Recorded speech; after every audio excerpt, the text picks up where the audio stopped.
I wasn't having back pains, I wasn't hurt or any auto accidents. I went there for total health. I've had pain for probably 30, 40 years. My legs were uneven.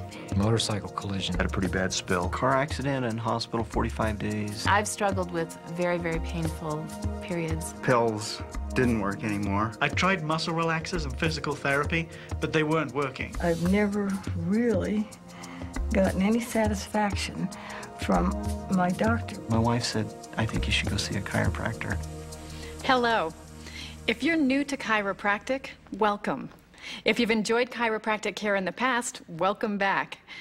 If you're like most people, you have some questions about what you can expect on your visit today. When you first begin, it's kind of scary. The first visit was actually great. I felt so cared for. The atmosphere of the office is very light. You get to know everybody in the office. It was very welcoming. I felt really comfortable with them. Initially, we sat and talked. She cued in on who I am as a person. Described everything very carefully and before they did anything. Thorough explanations of what they're doing, why they're doing it. I could tell that he cared. He's a really cool guy. After I'd filled out some paperwork, I met the doctor and we discussed my problems. She explained what she was finding during the examination and I felt involved. First, realize that chiropractic is different than traditional medical care. Instead of treating symptoms with drugs or surgery, chiropractic care is mainly concerned with the integrity of your nervous system. Why the nervous system? Because your brain, spinal cord, and all of your nerves control and regulate every cell, tissue, and organ of your body.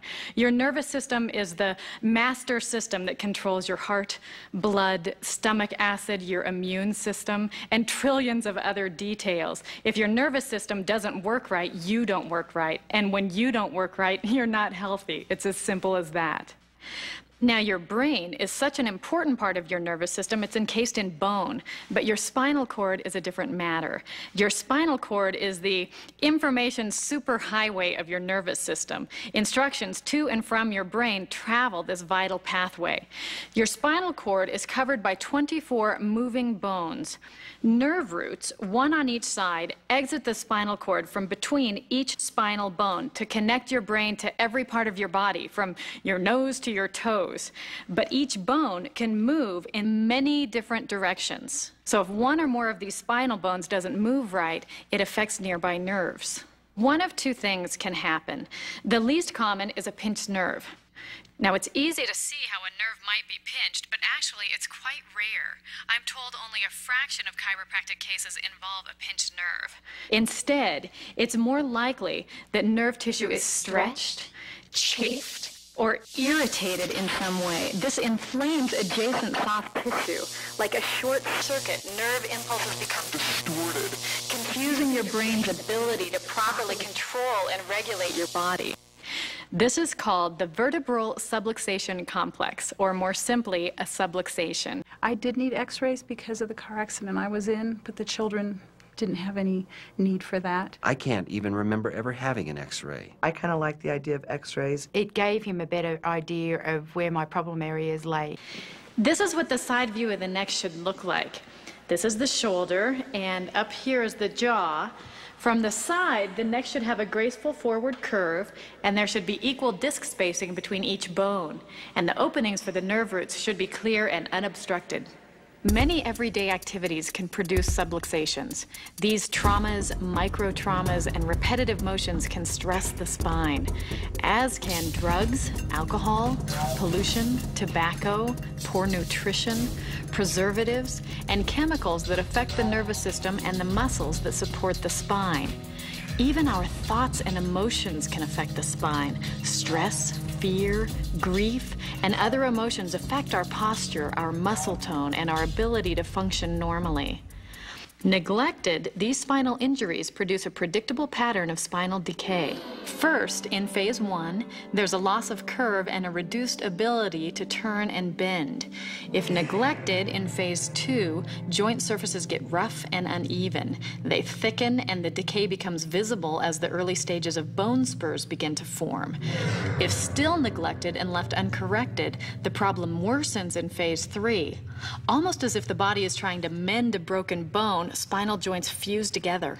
The primary form of care in this office is called a chiropractic adjustment. There are an awful lot of adjustments and types of adjustments in a chiropractic office. It can be surprising. Kind of stretches you out a little bit. You can feel it. There's kind of a pressure. They'll push down gently. It's just a subtle little movement. It felt really good. I felt like a marshmallow or something. I find it very relaxing, very nice. Some are a little more aggressive, some use hands, some use mechanical instruments. It's like a little clicker thing. It's a feeling of release.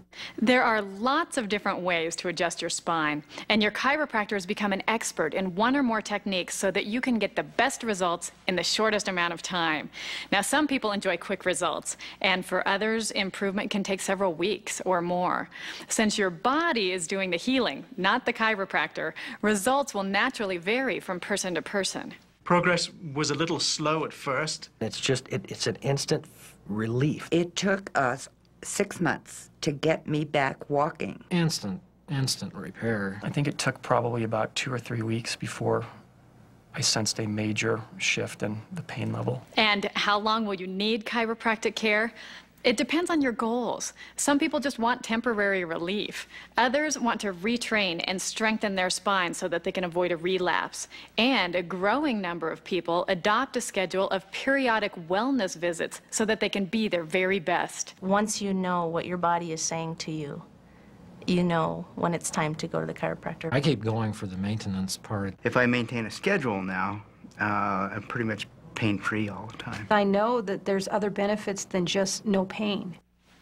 To get the best from your chiropractic care, keep your appointments. Each visit builds on the ones before, so missing a visit can slow your recovery and jeopardize your results. You have to kind of stay with it and be willing to make a little bit of effort to get some relief. I usually can run over in my lunch hour or an hour before work, and I can jump in and jump out, and I'm finished. Second, become more active. Research shows that bed rest or a sedentary lifestyle can actually slow the recovery process. Recommendations may include exercises, stretching, swimming, or brisk walking. And this would be a good time to adopt other healthy habits such as drinking more water, improving your nutrition, and getting the proper rest. Ask about specific home care procedures that can enhance the healing process. And finally, keep a positive attitude and remain hopeful, knowing that chiropractic care has helped millions with a variety of health problems. Ask questions and stay involved. Those who do seem to get well faster. Your health affects everything you do and everyone you know. This office is committed to providing you the best chiropractic care available, and it's up to you to decide how much of it you want.